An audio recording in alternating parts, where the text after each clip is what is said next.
Between 1928 and 1941, millions of people in Soviet Central Asia lost the ability to read. Twice. There was no war on their soil, no book burnings in the town square, just 2 decrees signed in Moscow, 13 years apart. The first one abolished the alphabet their grandparents had used for 1,000 years. The second one abolished its replacement.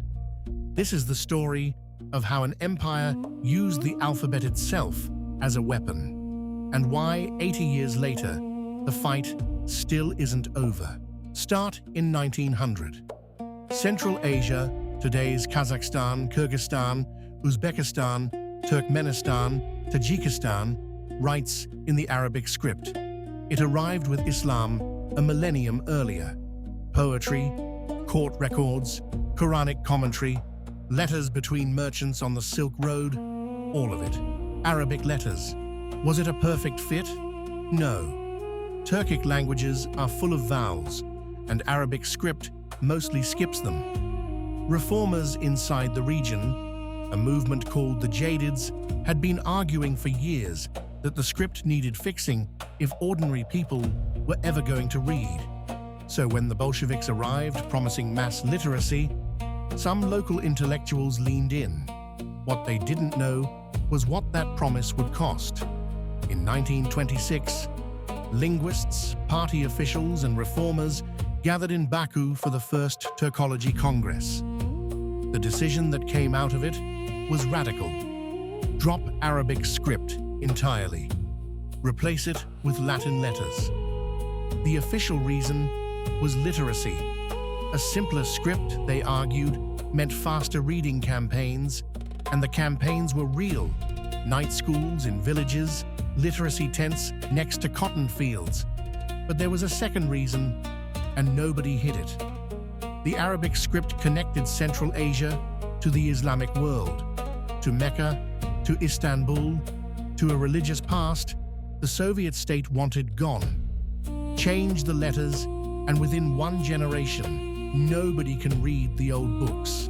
Not the Quran, not the poetry, not their own family documents. Here's the detail I find astonishing. The plan was never just for Central Asia. Soviet reformers seriously discussed moving Russian itself to Latin letters, the alphabet of world revolution, one script for all of humanity.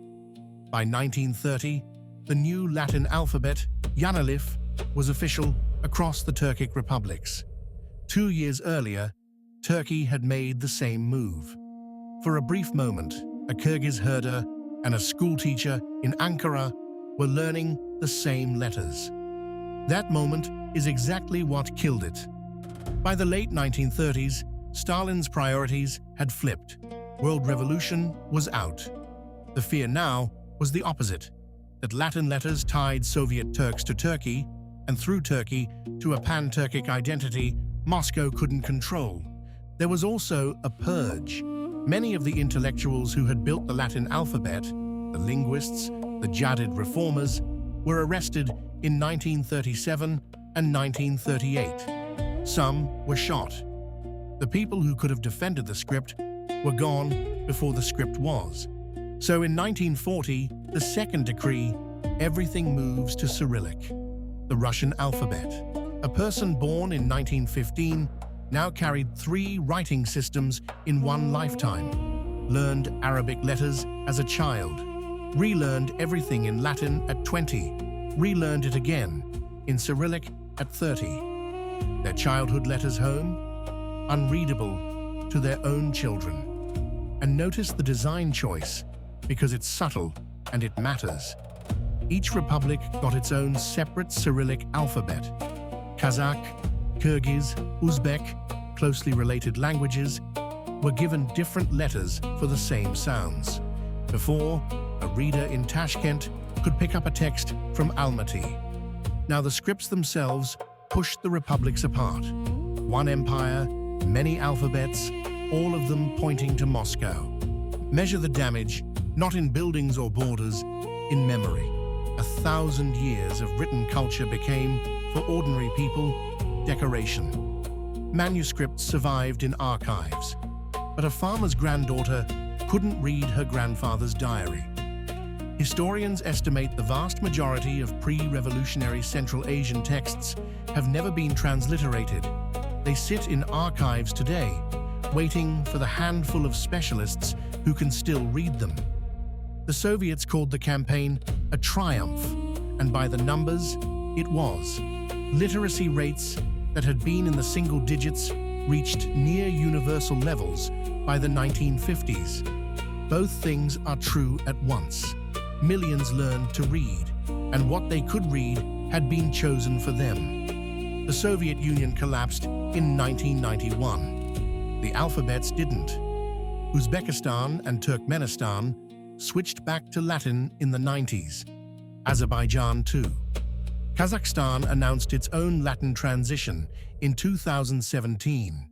It's still grinding through it, version after version. Every one of these switches is expensive, slow, and politically loaded, because everyone understands what it really is: a statement about whether the future points to Moscow, to Ankara, or somewhere else entirely. And Kyrgyzstan? Still Cyrillic. When officials floated a Latin transition in 2023, the response from Russia was immediate and cold. The alphabet debate isn't history there. It's live politics, right now. An alphabet looks like a neutral tool. 20-some shapes for writing down sound. But control the shapes, and you control who reads what. Which grandparents get understood. Which books stay open, which past stays reachable. The Soviet Union is gone. The letters it imposed are still on the street signs, and the letters it erased are still in the archives, waiting. I'm Manifesto. This channel digs through what empires tried to delete. If that's your kind of history, subscribe. The next story is already in production.